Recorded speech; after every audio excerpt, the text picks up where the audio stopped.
Okay, just to sort of get a bit of background on yourself, before we sort of jump into the Xerath stuff. Yeah, Like, what's your sort of musical history, sort of like led you up to joining Xerath? sure. I mean, sort of prior to that, it was really kind of I mean, the best way to put it would I was a session musician essentially. I kind of played around a lot in Italy and actually England as well, and Germany, sort of with different artists, sort of pop acts, really, actually, funny enough, like guys like Riccardo Cocciante and Vasco Rossi. And I did a couple of gigs with Bobby Kimmel from Toto and things like that. So, Oh, okay. so a couple of gigs that, it kind of got me around anyway, so Really sort of varied stuff, anyway. exactly, yeah, yeah. All right, great. So, have you been excited about joining Xerath? Obviously, it's quite a departure from being a sideman sort of thing.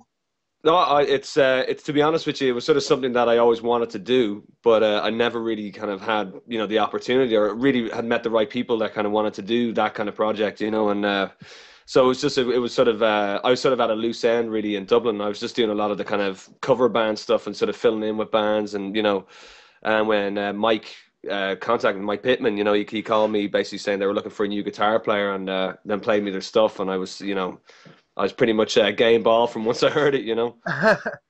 Because like I remember I seen on like the making of the album thing that you said that you hadn't sort of heard of Xerath up to sort of being contacted by him.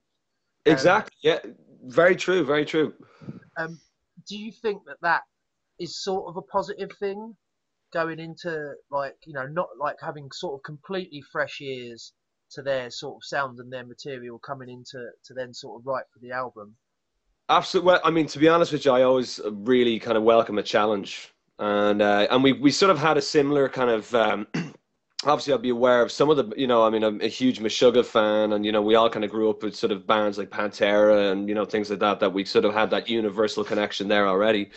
And at the same time, we also have this obsession with sort of cinematic music and classical music as well, which sort of plays a sort of a role in the sound as well. And Mm. it wasn't as actually that difficult a transition, but I mean, sort of Xerath, once I heard it was exactly kind of what I wanted to do, and yeah, it kind of made sense to do it. So have you become sort of a bit of a fan of the older stuff that you weren't Yeah, obviously. no, actually, funny enough, I have, which is funny. It's I mean, I think the first song, what anyone does if they get called for a gig. I mean, they'll always kind of YouTube it and check it out, and and I came across basically the second album first, actually, Mm.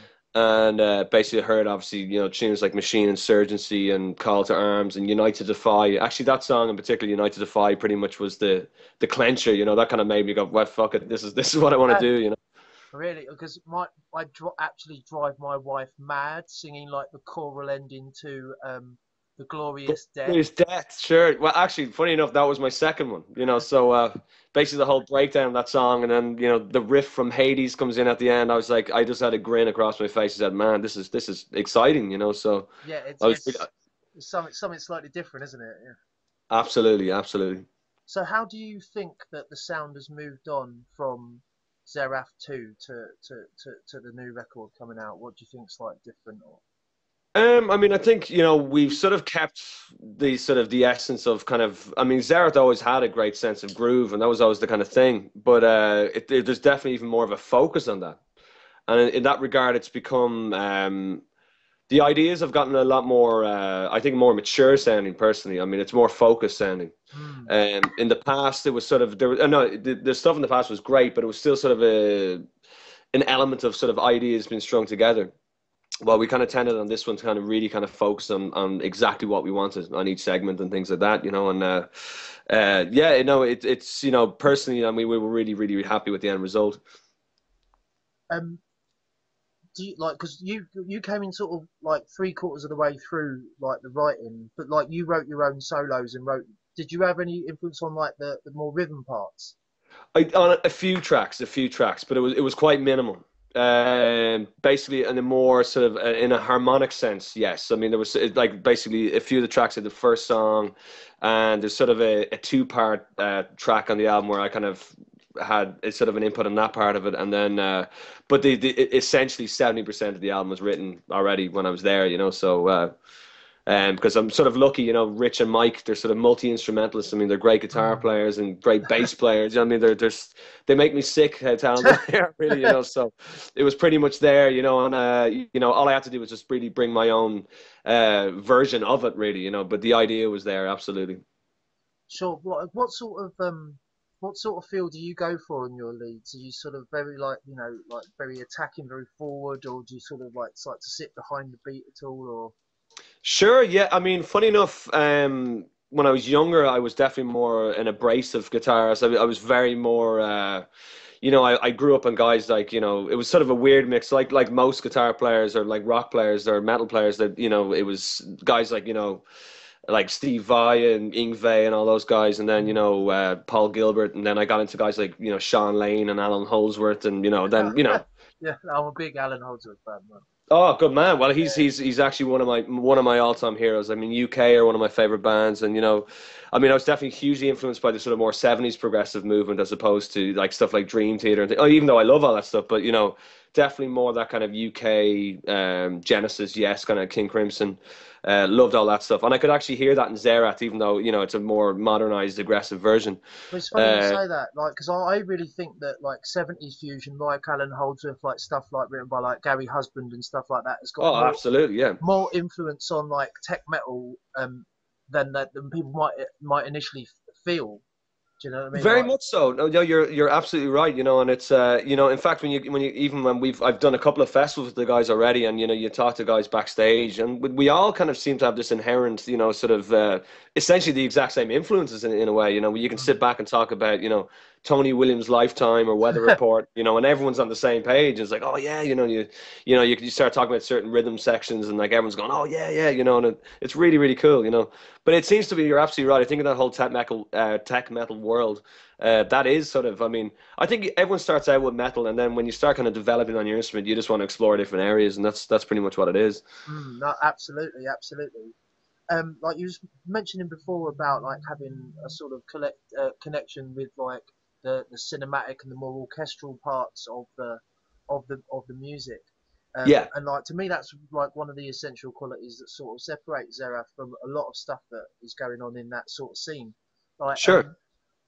what sort of composer is it? Merely filmic orchestral music, or is it like actual like orchestral music that you get in a sort of more classical or romantic or whatever context? And like, Sure. Well, actually, you just hit the nail on the head. It's definitely more the romantic elements. I mean, or more emotional. I don't really have to define it. I mean, a lot of bands, obviously, you'd be well aware of that do the sort of, you know, what is dubbed as neoclassical metal or whatever. You know, would be mm, the sort of more yeah, the you know the Bach and Paganini sort of elements. But we'd be more into sort of I suppose Debussy and you know Vaughan Williams, Ravel, that kind of sense of harmony, and then also like James Horner and like Hans Zimmer, you know, the more exactly like film music as well, you know, just to give that music that just that extra bit of scope.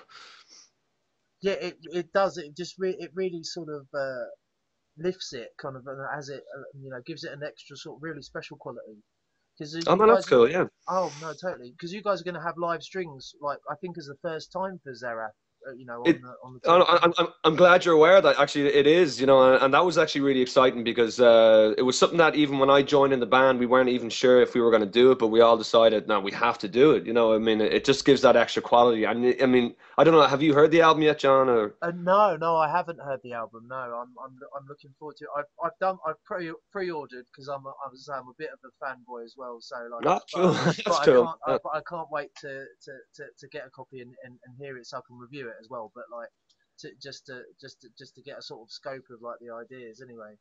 Yeah, absolutely. I mean, there's certain elements. I sort of give a rough breakdown. I mean, sort of the first part of the album is definitely more groove metal orientated, and essentially, sort of it goes. It's yeah, from sort of track 7 on, we sort of bring more of the progressive elements in, and then you know, there's a song in the album actually called "Witness," which sort of would definitely reflect the first album more so. There's a song actually on the first album called Abiogenesis. I don't know Yeah, if you know that yeah, tune. yeah. Yeah, where there's those very kind of, as me and Rich kind of call, space chords, but like sort of harmonically have those Mm. sort of raised, augmented fourth kind of elements, and like you know, you it conjures up that kind of real sort of I suppose, you know, essentially you feel like you're watching a movie at the same time. You know, it's like watching Star Trek Wrath of Khan or something. You know, like these kind of, Yeah, you know, and it's real so it's open we phrasing and definitely like yeah. sorry, yeah. Sorry, really No, sorry. open phrasing and very sort of atmospheric and you know. Absolutely, just those prolonged drones and basically having those kind of exactly just creating the atmosphere behind it, while we kind of let the sort of the actual instrumentation and syncopation, like let the rhythm do the work and just have that sparse kind of chordal work on top, which I think just as you just said, you know, it does give that creates that kind of bigger atmosphere to it, you know. So have you had the live strings at the festivals that you've been doing?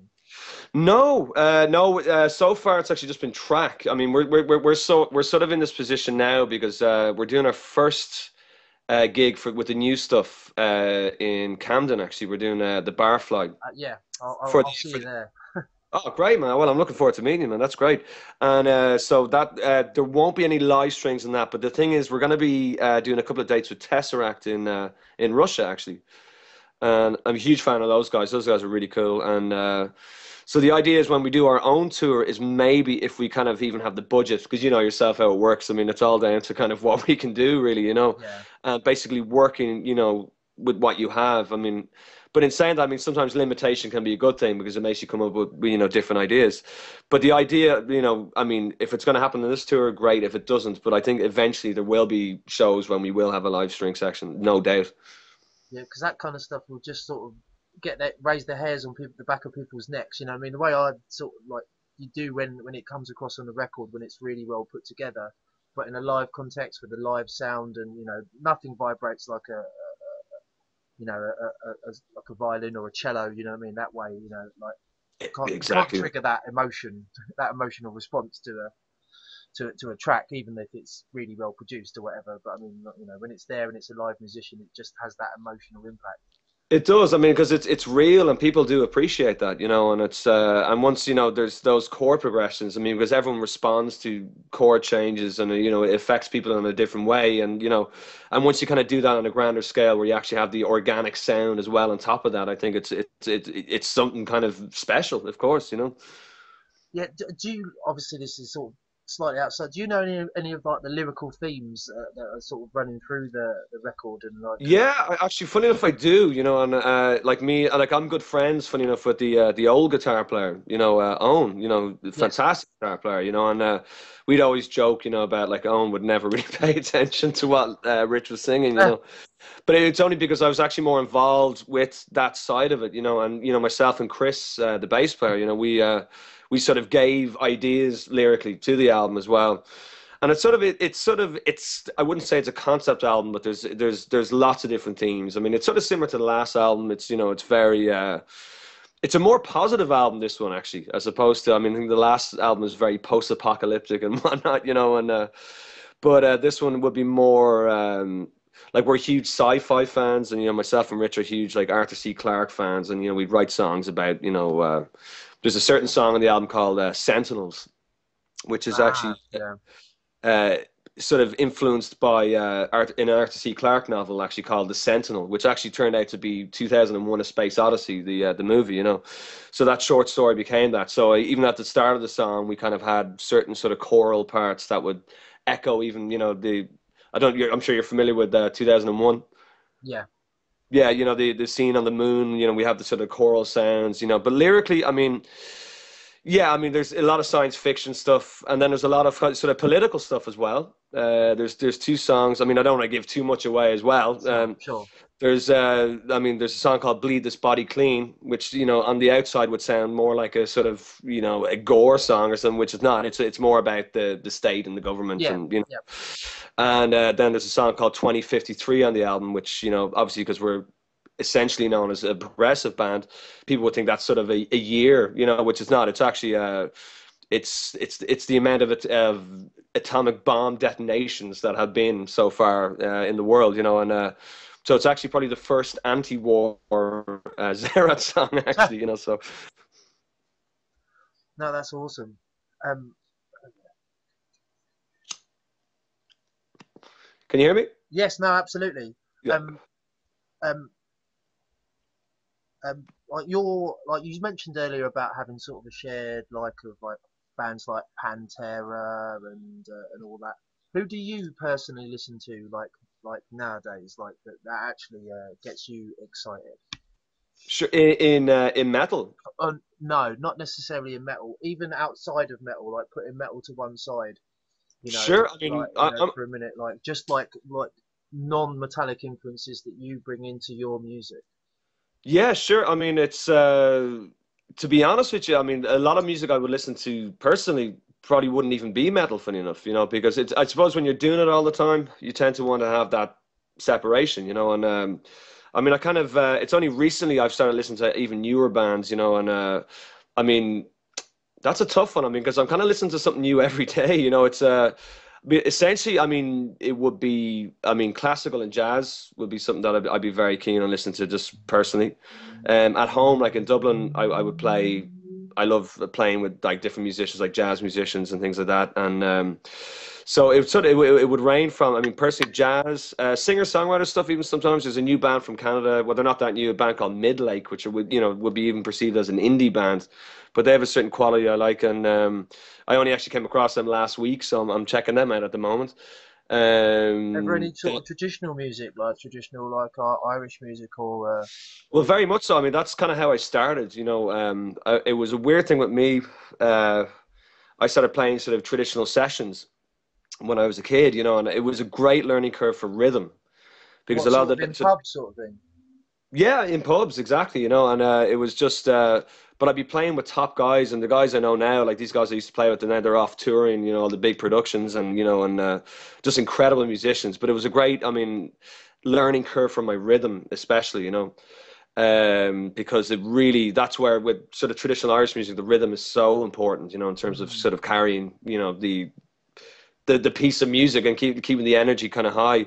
So I mean, and it was again very unusual rhythms. Like it wasn't a 4/4 kind of thing. I mean, it was always kind of a sort of traditional rhythm, like we would be in a 13 or a 16 or like or it was you Keep learn you to on your kind of play toes. syncopated quite early.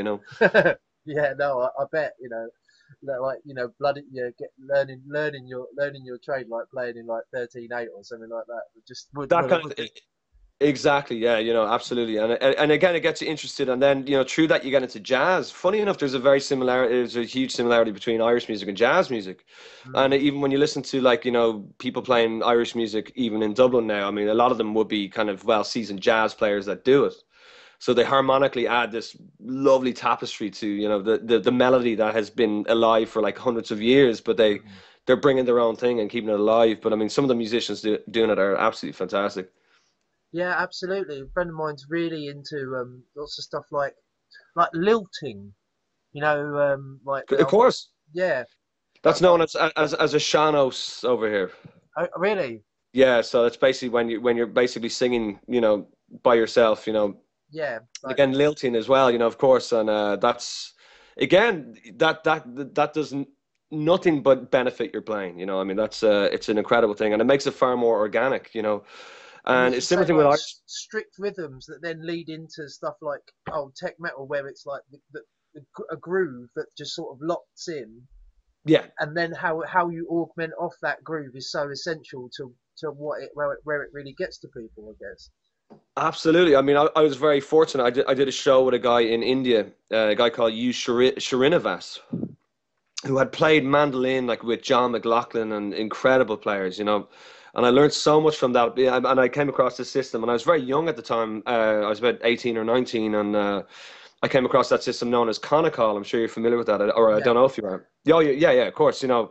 Where it's basically it's a vocalized version of rhythm, and they all basically have to, I mean, they have basically five groupings, whether you're in the south or the north of India, the southern stuff kind of I was more influenced by because guys that I liked, guys like Sean Lane was a big influence on me, who's sort of known as more of a shredder kind of guy, but an incredible musical mind, and he worked with guys like Jonas Hellborg, who was in like Mahavishnu Orchestra.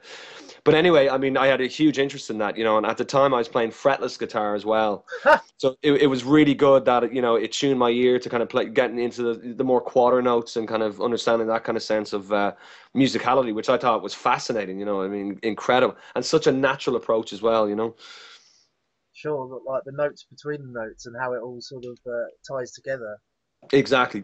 So, like you say, you've got a show coming up in London. That's September, isn't it? That is, yeah. And are you playing anywhere in between in the meantime?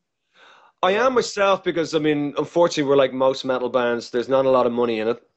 It's definitely a passion, and we're just Xerath is number one for all four of us. That's our thing. But I mean, separately, we all have different projects as well, because obviously you have to keep yourself, stimulated. If you're a musician, I'm sure you know yourself, John. You have to keep doing something. So. completely? So myself at the moment, I'm doing a couple of things. Actually, my partner, she sings, wonderful singer. So she's working on a project herself, which is a sort of I don't know how you describe it. Actually, it'd be more like a Steve Wilson-y kind of thing, but it's really really interesting. But mix it more. Actually, funny enough, you mentioned Irish music earlier on. It has a very sort of an Irish quality to it, and it's so that's fun. Other than that, I'm still doing the session thing, kind of. If a guy's stuck at a gig and they need me to, come down and read a few charts and cover them, absolutely, So yeah, no, I'm kept busy before the big one, So And you say you got a couple of gigs with Tesseract in Russia. Is that after the London show? Is that? that's after the London show, yeah. So I mean, it's basically there's a lot of things that we are still in discussions. Basically, we're planning a lot of things. I think, basically probably next week we're going to drop the first full song so people can hear a full track from the album. Mm. And then basically after that, after the Tesseract thing, I think the plan is to basically do our own tour. Oh, that'll be fantastic. Well, thanks so much for speaking to us, Connor. John, it's been an absolute pleasure, my friend. Fantastic, and I'll see you in London. And good luck with everything, man. Thank you so much I again. appreciate it, man. Listen up, we'll have a beer then.